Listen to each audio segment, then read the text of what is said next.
Now, parts of eastern and central China were hit by torrential rain and hailstones earlier this week, resulting in severe floods that trapped cars and severely damaged property and roads. One fateful afternoon on March 25, 2024, Zhejiang found itself the sole recipient of fierce storms and giant hailstones. There were massive thunderstorms, and the whirlwinds barraged through the streets of the cities, ushering in a deadly rain of solid substance from the skies. Residents of Zhejiang were horrified as they ran for cover. Some were trapped in their cars with their thoughts. Was the 25th of March their cue to leave the vicinity? What would become of China after the storm? Join us as we discuss China's fate after a deadly storm of the century as giant hailstones struck the community of Zhejiang. Fierce thunderstorms and giant hailstones ravage Zhejiang. As activities on our planet increase, so does their impact on our climate, and the mind-etching events in the last few years have shown us the consequences ahead. It is like the Ice Age all over again, but with different disasters across the world rather than an extreme drop in temperature in North America. In 2023, we had the catastrophic twin earthquakes with magnitudes of 7.8 and 7.5 that struck southern Turkey near the Syrian border on February 6th, taking about 60,000 lives in both countries. The earthquakes affected approximately 14 million people. Later in the year, the Earth recorded another massive earthquake in Morocco with a magnitude of 6.8, claiming up to 2,900 lives and giving critical cuts to 5,500 people. There couldn't be anything worse than this, everyone thought. But the tragic end was still very far away. The natural disaster in Zhejiang brings to mind a distant incident that took place in Libya last year. Like every other September weekend in 2023, everyone was happy. The people of Libya were relaxing and preparing for a new week when a dangerous incident hit one of their cities. It was a disaster that the citizens would not forget in a hurry. After suffering the highest magnitude earthquake in 20 years at the beginning of the year, Libya was once again a recipient of another deadly natural disaster known as the wrath of the Mediterranean storm Daniel. The storm caused devastating floods that breached dams and wiped out entire neighborhoods in several coastal towns. The aftermath claimed the lives of more than 4,300 people, leaving behind a trail of destruction. Like Libya, China has had its fair share of catastrophic events in the past few years. And even with their technological and industrial advancement, nothing could prepare them for what happened on March 25, 2024. It was like the end of the world. There had been weather warnings, and the authorities did their best to inform their citizens ahead of time, but even they knew nothing about the magnitude of what was to come, till it came. On that fateful afternoon, the province of Zhejiang found herself at the mercy of a meteorological event when the sky broke into a fog frenzy driven by whirlwinds. Hangzhou, the capital of Zhejiang, and other regions like Yiwu dealt with extreme thunderstorms and never-seen-before hailstones the size of an egg. It was most definitely not a season to build your house with wood. Different videos were uploaded on social media showing the extreme weather conditions and the alarming sounds of hailstones falling from the skies. Many people were trapped in their cars. Others just took cover anywhere they could till the storm out. The chaos left a massive trail of destruction in its wake. Some people thought it was their last day on Earth. The city of Zhejiang had to hope that her infrastructure and residents stood the test of time. During Harmattan, the sky usually introduces a quiet morning fog, and everyone immediately knows that the weather is going to be harsh that day. But nothing prepares you for the kind of storm a ferocious fog opens the way for. Imagine not being able to see where you're going because of the winds, and when you decide to stay put till the winds pass, hailstones like the continuous sound of an AK .47 firearm hit your car. In Hangzhou, the massive storm introduced itself with dark clouds. The clouds were so that residents had to keep their car lights on to even see anything. The other hard-hit regions were not left out as hailstones struck the land in their numbers, hitting anything between them and their destination with extreme force. There was already a power outage, and the streets were deserted as residents sought refuge from the impending storm. When the weather authorities got an inclination about what was coming, they quickly sent a red alert across Zhejiang, warning citizens of the destructive whirlwinds coming to sweep their city. Soon enough, the heavens unleashed their fury upon Zhejiang as the skies released stones measuring up to 3 centimeters in diameter. Trees swayed haphazardly, and their branches were soon on the floor and away with the winds. Citizens cowered in their shelters in fear of the unknown. Was this the end of the world? Or did the city of Zhejiang do something that the Almighty was angry about? There is nothing as scary as living with the fear of the unknown. Anytime there was a thunderclap or a hard wave of whirlwinds and hailstones passing, citizens held each other, praying to whom they believed in for help. But there was something about the citizens worthy of emulation. Despite hosting one of the greatest storms in recent times, the people of Zhejiang came out stronger on the other side. They survived the storm, yet they went to see the extent of the destruction. Businesses were in ruins. Infrastructures were destroyed beyond recognition. However, residents of Zhejiang do not lose their spirits. They held each other's hand as they commenced the arduous task of rebuilding their vibrant city. In the days and weeks that followed, the city of Zhejiang focused on recovering their city, but they still harbored something: the fear of the unknown. What happens if a massive storm hits the city again? Would it be worse than the thunderstorms and hailstones? China's depressing list of natural disasters. China has been a recipient of the most extreme weather conditions in the last 5 years. Different cities across the country have hosted these weather conditions, destroying lives and properties in their wake. A few years ago, President Xi Jinping stated a warning that a 100-year big storm was coming. The bubbly nation of China, which was once a top symbol for an industrial and productive environment, has succumbed to the fear that the natural events of the last 5 years did more harm than good. What happens in the next 5 years? Before we talk about the future of China, let's start from the beginning. China has had a dark history of storms triggering global depression. How did it all start? In the period between 1930 to 1945, there was the last 100-year big storm in China. This storm triggered a dirt bust, which in turn triggered a national depression. Soon enough, there was a civil war in China between the rich rightist capitalists and the poor leftist communists, which ended in 1949 when the communists won. While China faced occasional natural disasters, they struggled for world power, and they ended up losing it during the American world order. But China never lost its productivity. They kept hustling and rebuilding the cities after every disaster till they became the most productive nation in the world. On August 10th, 2006, Typhoon Saomai, the strongest typhoon to hit China in 50 years, slammed into China's southeast coast with 135 miles per hour winds, crushing hundreds of houses and flooding thousands of acres of rice fields. The typhoon affected about 1.5 million people. What is interesting is that the typhoon struck Zhejiang province early in the evening and took the lives of 2 people in the neighboring Fujian province. In one county of Zhejiang province, 80 people were injured, scores of houses were destroyed, and nearly all electricity services were cut. Many homes across China were without telephone service, and about 50,000 acres of rice fields were flooded. Residents were reinforcing homes and offices and turning schools, stadiums, and hotels into temporary shelters for evacuees. Those who lived on the ground floor had water in their house.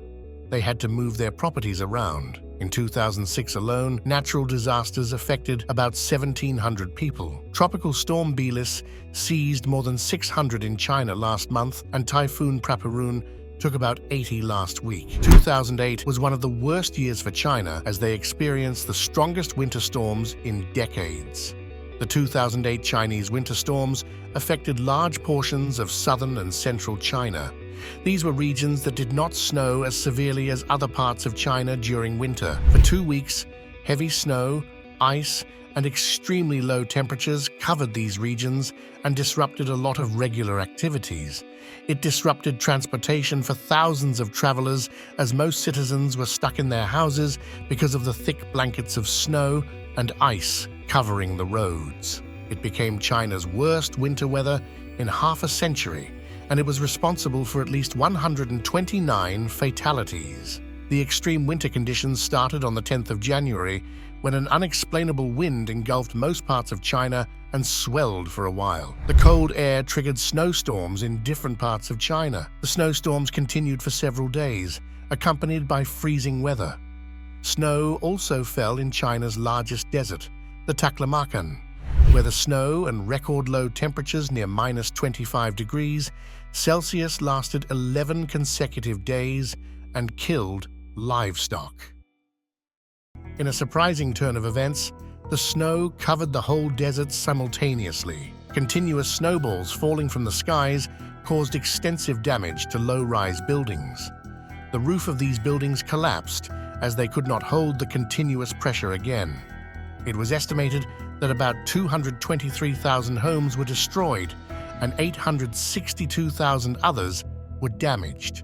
Some of the roofs collapsed, resulting in the fatalities of the occupants. Cities across the country had no power supply for almost 2 weeks. Government buildings and hospitals, telecommunications cables, and internet networks were also damaged. The snowstorm also destroyed water supply equipment. For instance, in Wuhan, up to 100,000 people were out of running water when several water pipes burst, cutting the supply to local households. It was a terrible experience, one that the residents of China would not wish on any city. The 2010 China flooding was horrendous. It started to seem like something destructive was always happening in the great nation every 2 years. The 2010 China floods started early in May 2010. It accounted for one of the worst rates of fatalities for a lone disaster in the 21st century. 392 people and a further 232 people were reported missing as of June 30th, 2010. In Guizhou province, the flooding triggered a landslide after the region had experienced severe drought in the past months. Just after 2 o'clock in the afternoon, a strange landslide trapped 99 people in the village of Dazhai, Gangwu Township, Anshun. Due to the heavy rainfall, the landslide lasted 2 minutes and unleashed up to 2 million cubic meters of mud and rock, burying at least 37 buildings and homes in Dazhai. After the landslide, rescue workers were able to recover 8 victims alive, but unfortunately, they also recovered 10 bodies, with 89 still in the wind and feared deceased. Fujian was also one of the hardest-hit provinces by the flooding. 76 people couldn't make it, and 79 were missing from landslides in the province by June 21st. More than 10 consecutive days of rain hit Nanping, and factories were destroyed. The number of people affected totaled 1.3 million, damages totaled 5.5 billion yuan, and 365,000 people were relocated. The county of Taining was completely underwater at one point. Gansu province had the highest fatality rate, with landslides killing 1,435 people and leaving 330 others missing. Thousands of lives and properties were lost, and China suffered the greatest economic loss in about 3 decades. Many people were displaced and moved away from their homes. In 2012, Beijing suffered the worst storm in 60 years, leaving 10 people dead and 80,000 people in the country's capital. The storm started in July, flooding major roads and sending torrents of water tumbling down steps into underpasses. In the Beijing suburb of Tongzhou, 2 people were deceased after a roof collapsed and another person was struck by lightning. In mid-June 2016, southern China experienced heavy rainfall, thunderstorms, and hail that resulted in deadly flooding. The rain continued through July, and more people were affected. An estimated 32 million people across 26 provinces were affected, and more than 200 people were killed. Many farmers lost their croplands, and the flood destroyed over 23,600 houses. Imagine sleeping in your house after a tiring night shift, and when you wake up, your car has been carried away by the flood. It was a horrible event. The flooding was said to be a result of housing development, where many drainage systems across China had been turned into real estate and housing development for the growing enormous Chinese population. Because of the growing need for feeding and housing, drainage systems across the country were damaged. This led to waterlogging and flooding problems. On the 23rd of June, while the counties in China were still reeling from the flood, a violent tornado hit communities in Funing and Zhejiang counties within Jiangsu. At least 99 people were killed and 846 others were injured. By July 28th, there were 162 missing and 417 flood deaths were recorded. In 2017, China got two deadly tropical storms.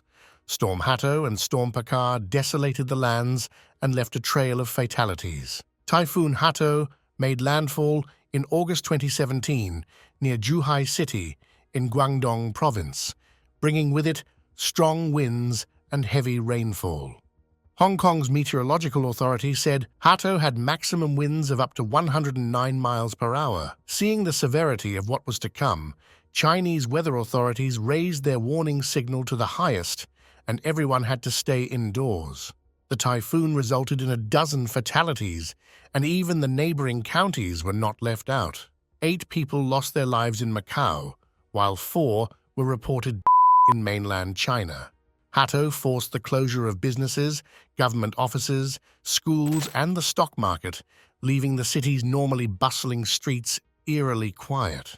While the Chinese community tried to build what was left of Typhoon Hato, another tropical storm hit the nation, just days after the first tropical storm relented. Severe tropical storm Pakar made landfall west of the Chinese casino hub of Macau in the early morning of Sunday, with maximum sustained winds of up to 90 kilometers per hour. The winds left huge piles of debris on the streets that the Chinese residents tried to rebuild. After Storm Pakar, the Chinese community housed angry and frustrated residents who knew that giving up was not an option. So they started to rebuild. The year 2020 was one of the worst years globally, not just in China's history. Apart from the rising death toll stemming from coronavirus, China suffered another severe flooding in June, affecting large areas of southern China before extending to central and eastern China during July. By the end of June, the floods had become so severe that about 744,000 people were displaced across 26 provinces, with 81 people missing or dead. In August, the death toll had increased by 100 more, and about 64 million people were displaced. China struggled to evacuate its citizens to other nations because of the coronavirus pandemic. These nations were afraid, since the widespread virus started in China. So, they had to handle the fatalities from the virus and the fatalities from the floods in the country. It was a tedious task for the government and a really bad year for China. Maybe after the pandemic, the great nation of China would be given a break. But things became worse and worse. The climate across the country became more severe, resulting in major destruction of lives and properties. It begs the question, can China survive any more natural disasters? The worsening effect of natural disasters in China in the last 5 years. By 2021, the disasters in China were so daring that it became a question of how much the country could hold before it crumbled. There was widespread flooding across the nation, resulting in about 450 mortalities. The great nation was now hanging by a thread, especially when many nations across the globe wanted nothing to do with it because of the coronavirus scare. By this time, it has killed many people across the globe. The hardest hit are China and the United States of America. However, the Chinese community kept pushing, creating more infrastructures and making aids readily available to whoever needed them. By 2023, when the coronavirus had relented and vaccines were sent out to counter the effects, China experienced another long and severe natural disaster. But this time, the people were already used to it. They knew what to do. Beginning July 29th, at least 16 cities and provinces in northeastern China experienced record rainfall and flooding due to Typhoon Doksuri, the fifth typhoon in the Pacific in 2023. Beijing, the capital of China, had its heaviest rainfall in 140 years. The rain exceeded 60% of a typical year's rain in just 83 hours. In August, China was quickly quoted as the place of doom, as more typhoons and heavy rain should the entire country. Every region in China dealt with mudslides, flooding, and flash floods. The severity of the disasters was fast becoming greater than what the authorities could handle. On August 13th, a flash flood and landslide killed 24 people and left 3 missing in Weiziping village in Xi'an City. On September 2nd, 2023, Typhoon Saola hit southern China, prompting the evacuation of more than 880,000 people. The floods were massive, with water levels reaching 6 to 10 feet. Towns and villages were submerged in the water. In some cities, the water level got to the second floor of skyscrapers and tall buildings, causing most of the cities to lose power. The response of the Chinese authorities during this horrific period caused conflict between Chinese local leaders and the government because they thought some parts of the country got all the aid and resources while others suffered. While the Chinese government has continued to create infrastructures to maintain the constant flooding and natural disasters in the country, the weather authorities have determined that their efforts are not yet sufficient to deal with the amount of flooding that is to come. So the great nation of China is on the edge, not just because of the physical damage from these natural disasters, but the steaming pot of peak frustration it's leaving behind. When another disaster happens, can China come together to rebuild, or will the conflict eat so deep that everyone wants to go their separate ways? How long can the Chinese community stay together? When bad events happen, emotions are high and all over the place. It is normal for people to be frustrated. It is also normal for people to read meaning into the things that are not there. This is the period that every victim so desperately wants to be right, and they have the right to be heard. Although China has held it together for the longest time, despite everything they have been through as a country, they are still a huge symbol of economic prosperity and success. How much more can they take together? When national epidemics or global disasters happen, every region in the nation needs to come together to work out their recovery. It is also very important for leaders to be transparent in their dealings during these trying periods, as every eye is watching closely. If a city or a state feels cheated by the federal authorities, it can lead to internal conflict. And when there is internal conflict, the main structure begins to crumble. Let's discuss an example. When Typhoon Saola hit China, the rural areas were the most affected, especially Zhejiang, a small city in the Hebei province with more than 600,000 people. Most of Zhejiang's streets and towns were submerged, with water levels reaching an alarming rate. To say it in the simplest way possible, the lives of the people of Zhejiang were in grave danger, and they knew it. Some of them had probably started counting their days. However, there was flooding in other parts of the country, especially Beijing. Hebei was the hardest hit. This was where the authorities failed in their responsibilities. To reduce flooding in Beijing, officials redirected dams, waterways, and reservoirs to push the flood into less populous Hebei. Nobody knows if they were considering the number of deaths if anything were to happen. However, forcing Hebei province to bear the brunt of the floods from Typhoon Saola was a very wrong move. The federal authorities were intentionally putting the lives of people in danger whose homes were already submerged in water. It was like they were ready to accept the fatalities in the less popular regions rather than the country's capital, and that angered residents of Hebei. According to them, they were being sacrificed to save Beijing and treated like they were not part of the Chinese community that had thrived for centuries. This anger intensified when Hebei's party secretary, Ni Yuefeng, said his province would act as a moat to save the capital. Zhejiang has a population of 600,000, and the floods directly affected over 133,000 people from 146 villages. Instead of the Chinese authorities addressing the frustration of the residents of Hebei province, they still directed many life-saving resources to Beijing, leaving Zhejiang residents alone with the flooding for a few days. Now, this is not just a story, it is a typical example of how a great structure can begin to crumble internally. If residents of Hebei feel like they are no longer welcome as part of the Chinese community, they may decide to exempt themselves from anything that would lead to the development of the nation of China in general. If there is another disaster and they can help with resources, they would keep these resources instead of sending them out to other places, since the government would not help them. When push comes to shove, they may decide to stand up against the Chinese authorities, inciting riots and violent conflicts which may lead to painful fatalities. While we dwell on what may happen if China does not look internally and act fast, it is also important to see what the authorities can do to prepare for future catastrophic events. What can China do to keep surviving? At a time when the world is in subtle conflict for power, this is not the time for the great country of China to harbor different shades of strife, even with the United States.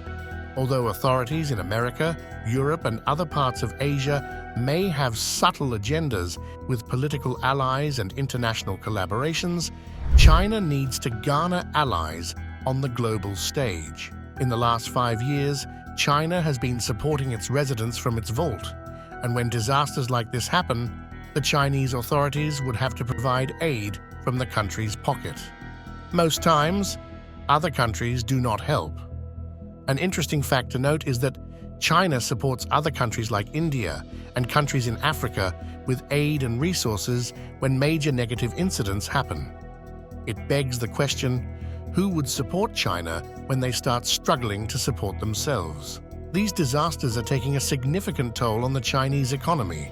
The great nation in Asia is no longer enjoying the economic prowess they had from the late 90s through to the early 2000s.